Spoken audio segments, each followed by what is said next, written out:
নমস্কার সবাইকে। তো আজকের আমি ইলিশ মাছের মাথা নিয়েছি আর এখানে আমি কচু শাক সেদ্ধ করে নিয়েছি। এটা দেখালাম না। তো 4টে মাথা নুন হলুদ মাখিয়ে রেখেছি। আমার এখানে তেল গরম হয়ে গেছে, তো আমি এটাকে আগে ভেজে নেব।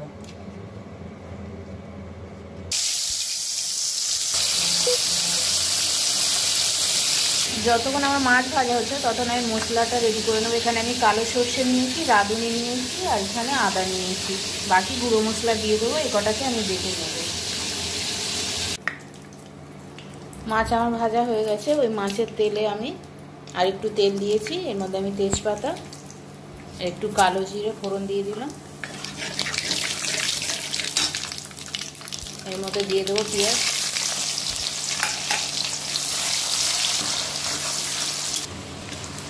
এর মধ্যে আমি একে একে মশলাগুলো দিয়ে দেবো। বেটে রাখা রাঁধুনি সর্ষে আদা বাটাটা আমি দিয়ে দিলাম। তার মধ্যে দিয়ে দিচ্ছি হলুদ, একটু লঙ্কা গুঁড়ো, একটু জিরে ধনে গুঁড়ো।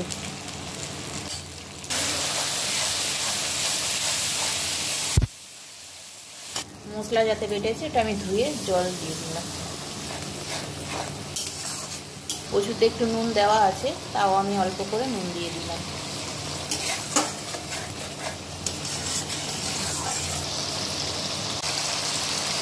মশলাটা আমার তেলের উপর এসে গেছে। আমি সিদ্ধ করে রাখা কচু আর ছোলা দিয়ে দিলাম।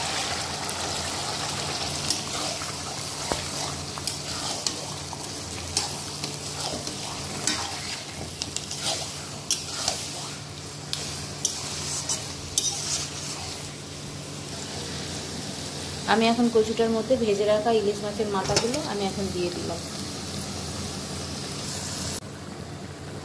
এর মধ্যে আমি এখন একটু চিনি দিয়ে দিচ্ছি।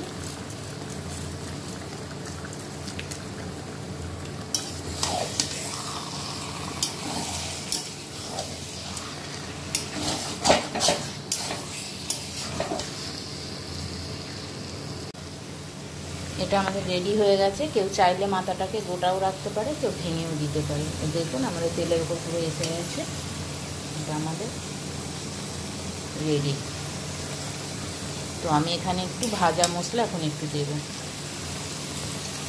এখানে একটু জিরে আর গরম মশলা একসাথে ভেজে গুঁড়ো করা আছে, এটা আমি একটু দিয়ে দিলাম।